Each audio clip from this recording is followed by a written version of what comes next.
Combining Eurorack with sensory percussion is really potent and exciting, and it's still largely uncharted territory. Unfortunately, it's also quite expensive. It can take some time to save up for a system that can do anything meaningful, but I can still say that it's totally been worth it. I love the workflow, and I find it brings a lot of new ideas and sparks my creativity, and I've learned things from my Eurorack journey that have made me a much better synthesist, even when just using my computer. Potentially, the biggest drawback about Eurorack to me is that oftentimes I have ideas that I want to try, and I realize that there's just no way for me to try it without needing a new module, and that's really a buzzkill and often cost prohibitive. Thankfully, there's a workaround that's completely free for trying modular ideas called VCV Rack. It's a virtual Eurorack simulator with a community contributing modules. It's incredible to just be able to call up module after module to see if my idea is valid. Then I can decide if it's worth pursuing doing it with a physical synth and spending money on it. There are even manufacturers of real physical modules that have digital versions available here, sometimes for free. It's super generous and honestly great marketing because usually I end up wanting to buy the module after trying the digital version. You can totally use VCV Rack for production or performance if your computer can handle whatever else you're doing, so it's a valid way to experiment with modular. There are other virtual modular systems, but this one's free, and I enjoy having the emulations of the real modules. So if you've ever been interested in exploring Eurorack or just want to learn more about synthesis, then I would definitely encourage you to check this out. Today we're going to use VCV Rack with sensory percussion. To follow along with this tutorial, you'll need to download VCV Rack and get a couple packs of modules from their website, both of which are free. The Audible Instruments, which is the Mutable Instruments library, and the Aria Salvatrice pack. So to get started, I have this first patch, which is just a basic subtractive synthesizer. The way it's hooked up to sensory percussion is with this MIDI to CV device. I have it listening for the IAC, which is just a virtual MIDI port, which I have connected to sensory percussion, as this is standalone sensory percussion, and the MIDI output I have IAC enabled. On the sensory side, I just have a really simple setup here. Get my camera going. I have just one drum with a few different zones, the center, edge, rim tip, and stick shot, with outlining a little chord with the MIDI notes. And then I just have a KD7 with one zone and the root of this little chord an octave lower. So that's piping over to VCV Rack, and I have just a few things coming out from this MIDI data. The retrig is basically just a trigger for every time I hit the drum. You can even see the cable light up a little bit right here, which is very handy. The volt per octave, which is the pitch information. In Eurorack, pitch is communicated by a convention of voltages. Each increment of a volt is correspondent to 1 octave of pitch. So I could patch this into my scope on the second channel here, and then this red line would show you the kick, which is, guess, below view. There it is. The kick is the lowest voltage because it's the lowest pitch. Then it jumps up for the center, a little higher for the edge, and then even higher for the tip. And I just have this blue trace is just the resulting audio of this patch, which is kind of cool. At the very least, it's some eye candy, but scopes are really handy for being able to figure out what's going on. So I'm actually going to pull out all of these patch cables and repatch this in case this is overwhelming or confusing. We can understand what's going on here before we get a little crazier. Clear cables. Okay, here we go. So, in modular, every component of a synthesizer is its own module. Like this is an oscillator. If I just plugged in one of these waveforms directly to our output, it would just be droning, and I could change the frequency, have different waveforms.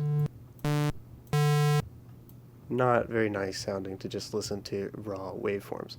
But I could take this a step further and maybe take a harsher waveform like a square and put it through a filter and then take the output of that. This is low pass and high pass. I'll take the low pass and put that into our output. And now we can filter this static waveform, which is a lot easier on the ears. I'm going to take this a step further and actually put it through this mixer. And I'm just going to go ahead and copy it over to the left and right channel. And then now, if I open up this filter, it's the same thing, except we also have volume control here.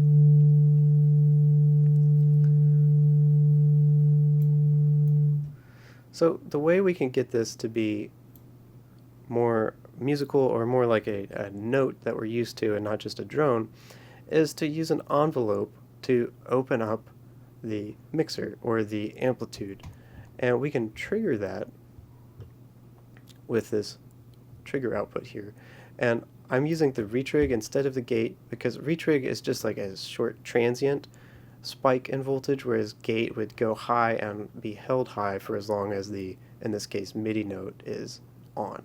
But just to keep things really simple, I'm going to use the retrigger, and in that case, it's going, because there's no sustain, it's going to skip the decay in the sustain segments and just be an attack and a release.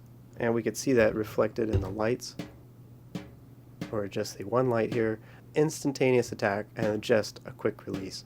So if I patch that output into the CV, that's control voltage control here,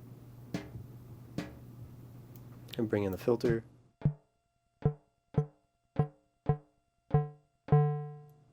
now we have something that resembles more of a note. Maybe to get the filter more actively involved, I'll take the output of this envelope and also apply it to the frequency of this filter.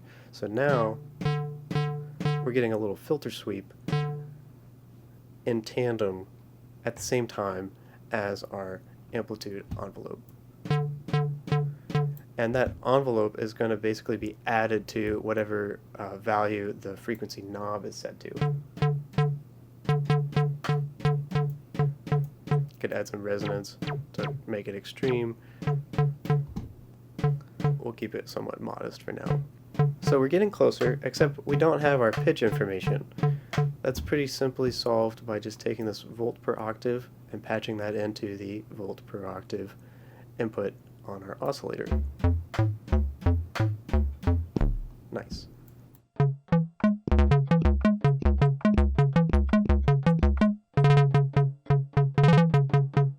So there's still a lot of things that are a little lackluster about this. For instance, we don't have any velocity control, which I'm personally fine with. If you wanted to have velocity or dynamics, what you would need to do is, so in this case we'd need a separate VCA. This is a quad VCA. Before passing this envelope into the mixer, we would want to scale the envelope here. So I can just put this here, and now I would have, with this knob, would effectively just control our dynamics, and then I can use the velocity to control that amount.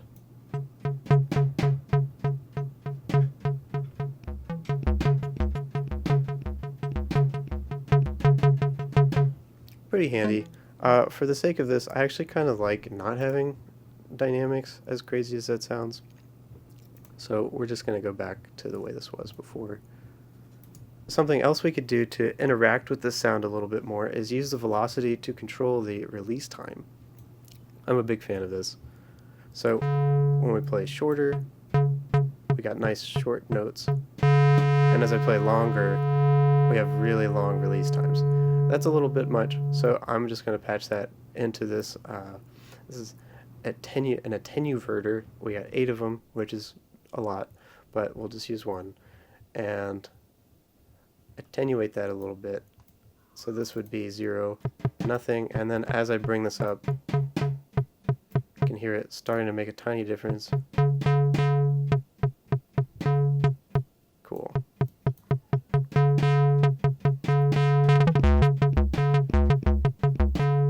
Sweet. And then finally, to get a little bit of that eye candy back, we could just see our waveform here.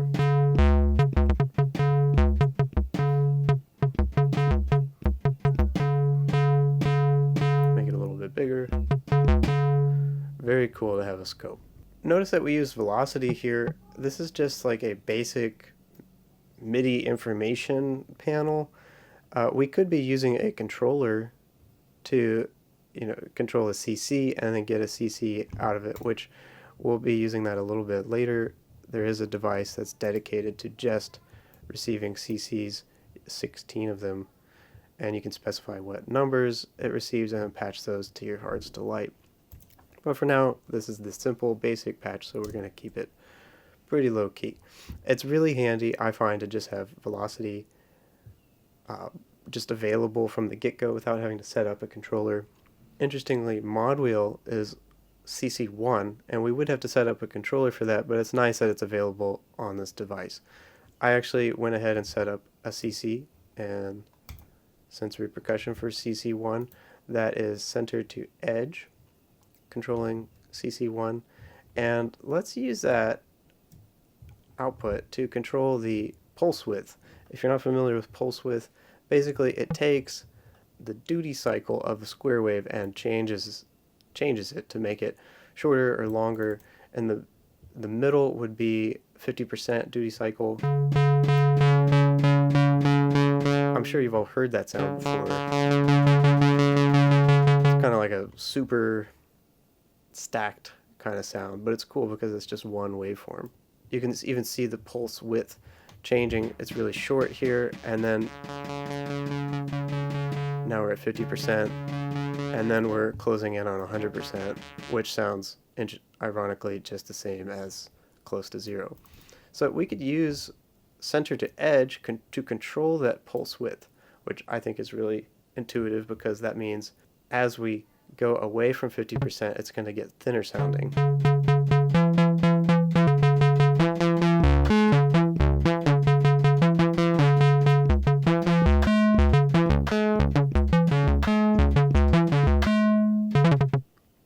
Pretty cool.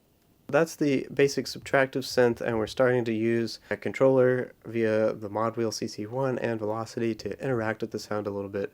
Let's take this up a notch with a new patch. Okay, cool. So this is very similar to the patch we had before. I just added these two modules here.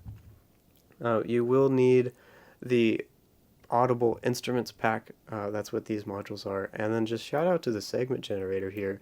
This is based on, or it is a digital clone of the physical module Stages, which I absolutely love, and I use it in every patch. It's very deep, it can do a ton of things, and I'm going to try to not get into the lost in the woods there, and we're just going to use it here.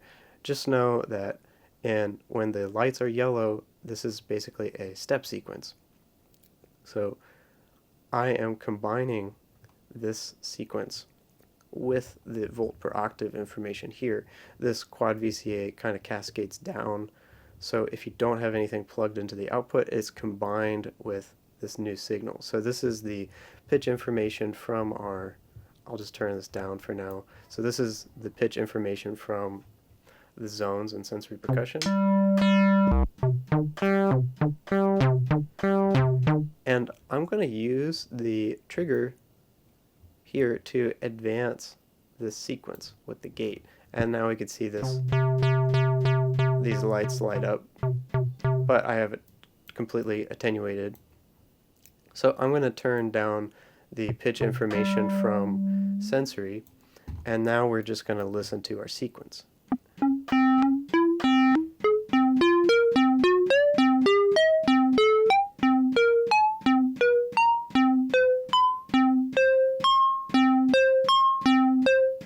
So ideally that should be, it's not perfect tune, but it's pretty close. It's just, 3 octaves that we're cycling through with this sequence.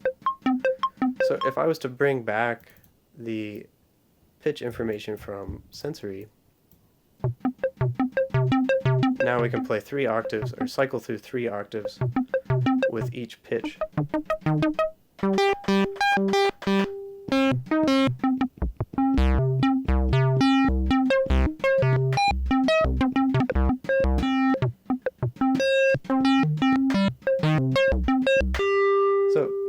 is already getting pretty cool, and hopefully you're catching the vision for how this could quickly escalate to a pretty huge amount of possibilities.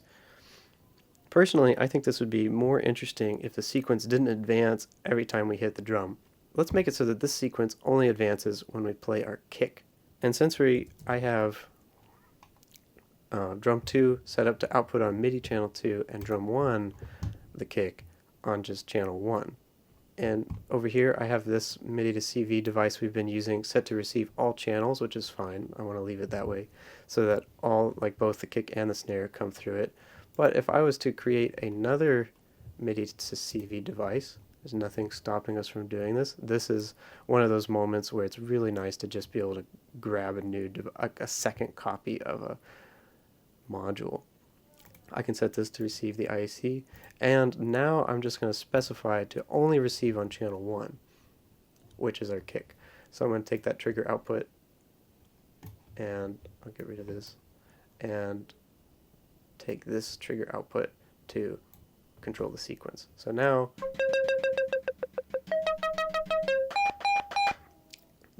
our snare drum, drum 2, isn't doing anything with this sequence, but when I hit the kick, it advances the sequence.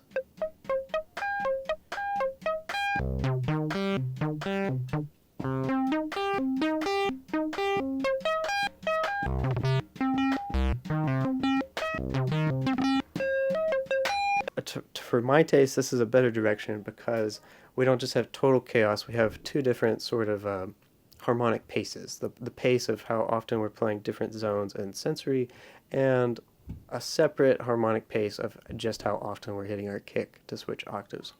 Let's take a different approach and have this sequence advance on its own. So I'm going to get rid of this connection and just grab an LFO. We're going to use this LFO as sort of just a clock. If we take the square wave out, that has a hard edge, which this could receive as which this would interpret as a gate. So the period of this LFO is now a clock source. So I can turn that up. And so now we're just sort of like glistening through octaves in sort of a legato mode.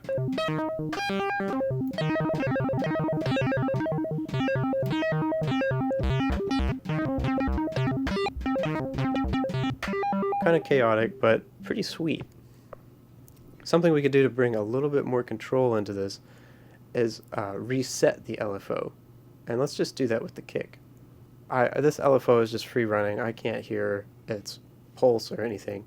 So depending on when I hit the drum in relationship to where this LFO is in its cycle, it might just kind of like flam the pitch, which is a really cool, like kind of almost glitchy sound. But because we're resetting it with the kick, that ensures that we get a full period of 1 octave whenever we hit our kick, but we still have access to that glitchy, flammier thing on the snare drum.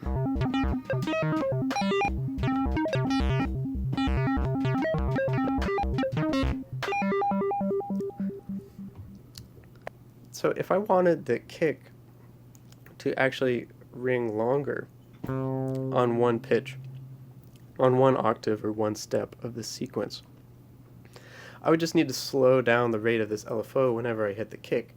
But let's say I want to keep the kind of glitchy, fast-paced stuff with my drum 2. We could definitely do that with controllers and Sensory, but let's use some modular tricks instead.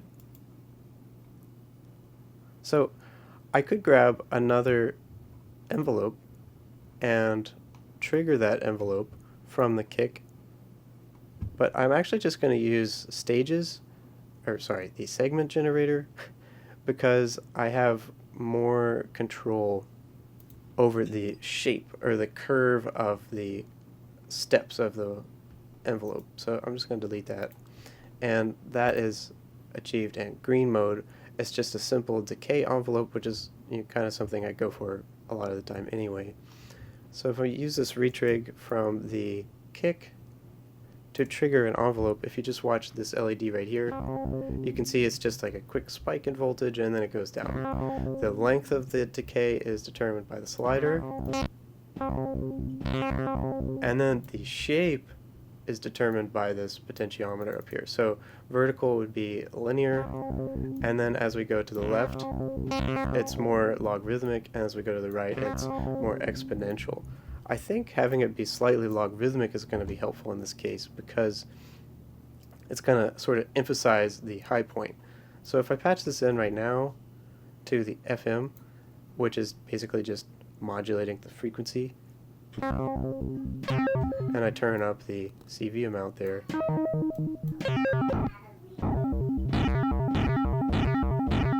we're kind of getting the exact opposite of what we intended, where it speeds up considerably when we hit the kick. Almost sounds like noise, which is cool, but let's say we want to do the opposite and have it slow down. That's what's so handy about having an attenuverter. So if I take that envelope over here and invert it, let's just go ahead and patch it up, and invert it, that means it's going to pull down into negative instead of just positive sliding down to 0. It'll go negative and slide up to 0. So as far as this frequency is concerned, the envelope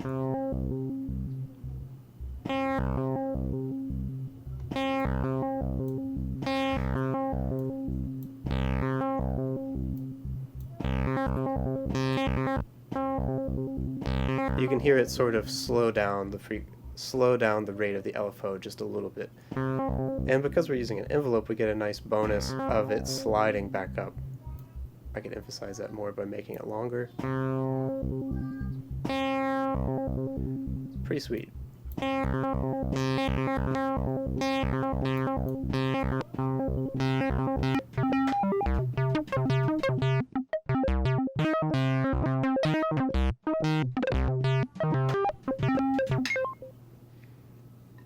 By this point, I hope you're catching the bug of the modular workflow.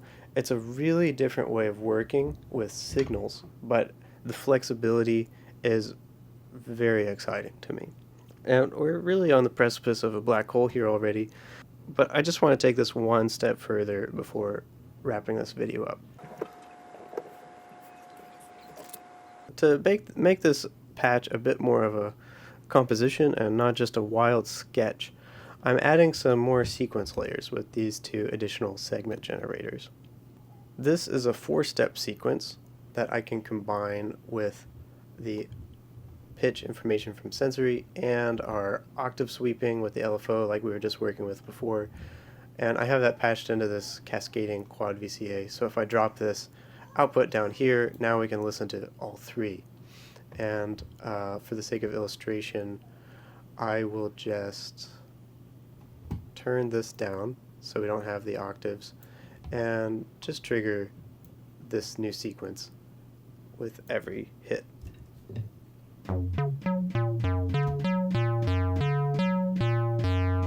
You can see we're cycling through that here. I could change the values.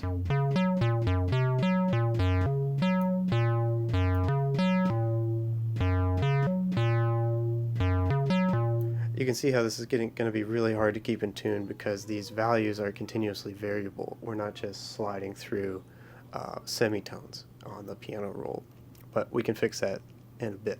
So if I was to turn this sequence back up,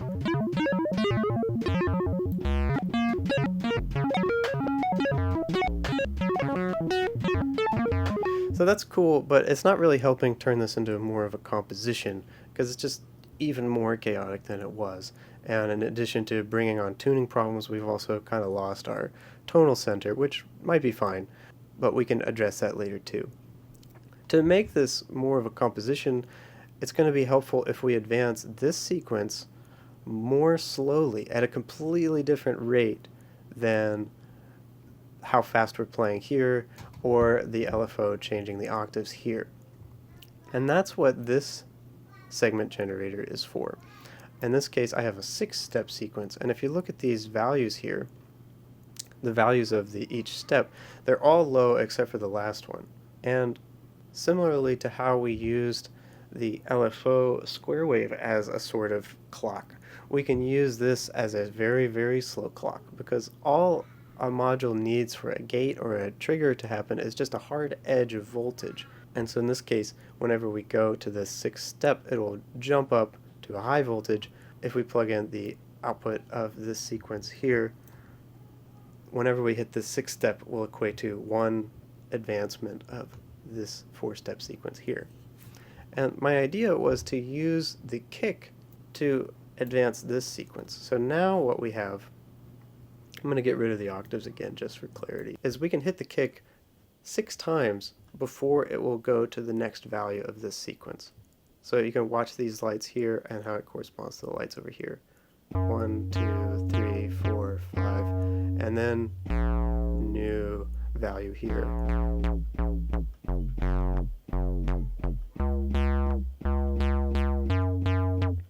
So in the context of playing all the zones,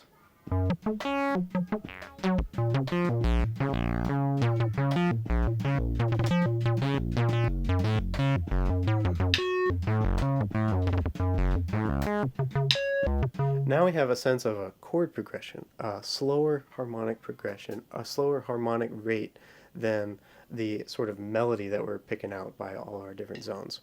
So if we bring this back in,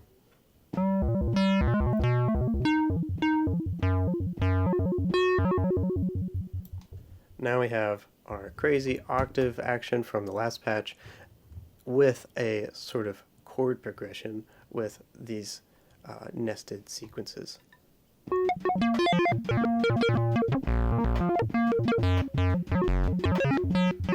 Cool, and so on and so forth. So now that we have this chord progression, I'm feeling like this whole octave sweeping thing is a little excessive. We can fix that by only letting those octaves come through sometimes. For instance, it would be the equivalent of just doing something to control this knob that I'm moving here. Like that. And what I'm thinking is using a speed controller to open this up. And in sensory percussion, I went ahead and set up a speed controller down here, which is just going to flip high whenever I do a buzz, basically, with these settings, and I have that already mapped to CC2. So if I go back to VCV rack, now we can whip out that MIDI CC device that I alluded to earlier, and go ahead and set it up to receive IAC bus. All channels is fine.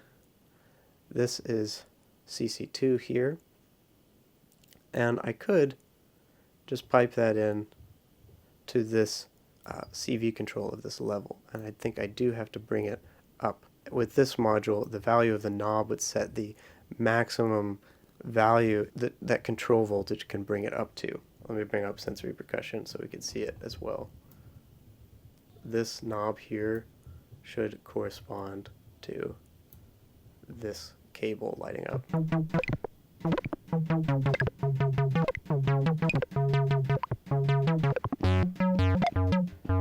So this is, the connection is working, but it's not really effective in letting the octave sweep thing through, because it's the jump in the controller is instantaneous.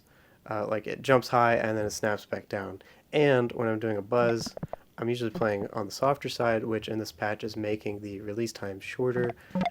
So we're not really hearing the effect as intended. What we can do instead, because I set up this controller to sort of just jump in value, once that's in voltage land, this knob jumping high instantaneously is just a hard rising edge, just like the LFO square wave, just like this sequence jumping high on the sixth step. So we could use that as a gate or a trigger to maybe control an envelope.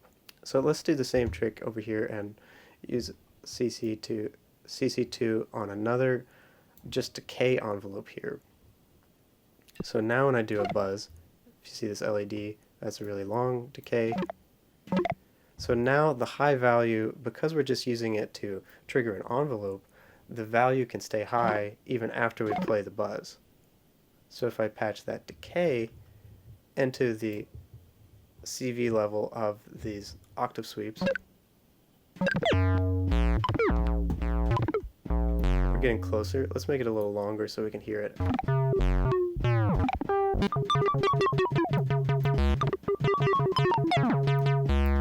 And in this case, the logarithmic shape is really going to help us out because it'll hold it closer to the intended like octave skipping, the maximum value we set here, and then die down quickly, which is detuning the resulting voltage, which is really cool sounding.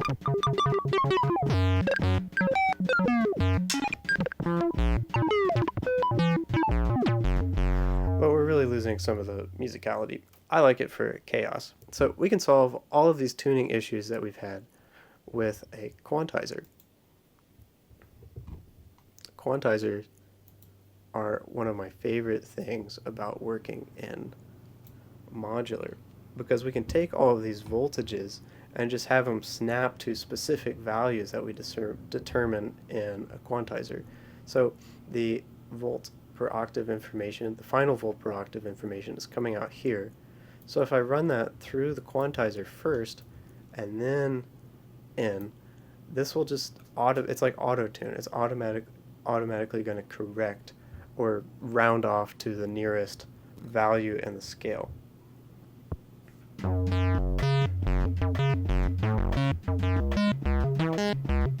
So now our chord progression is in tune.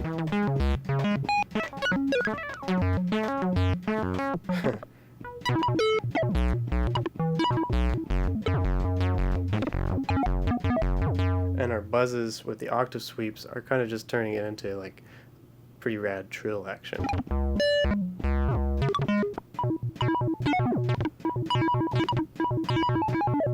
And now that we're safe within a scale, I could even mess around with this maximum voltage instead of having it jump octave.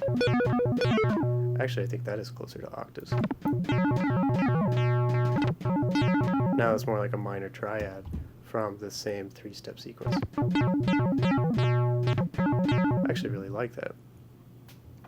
Okay, so I just added a little delay just for some extra spice, and that's I'm throwing the high-pass filter into the delay through an envelope, just like we were throwing the octave sweeps through an envelope to open them up. And that way we just get some nice, when we play buzzes, it just throws it into delay and it's all like high-passed and stuff. And we've just created a pretty interesting patch that's reminiscent of a composition. We went pretty far with this, but I hope that you have caught the vision for how the only limit in modular is your imagination. And because we're using VCV rack, dollars don't have to be a limitation either. However, we are still stuck with the limitation of your CPU. I hope you found this helpful and eye-opening. Thanks for watching. See you later.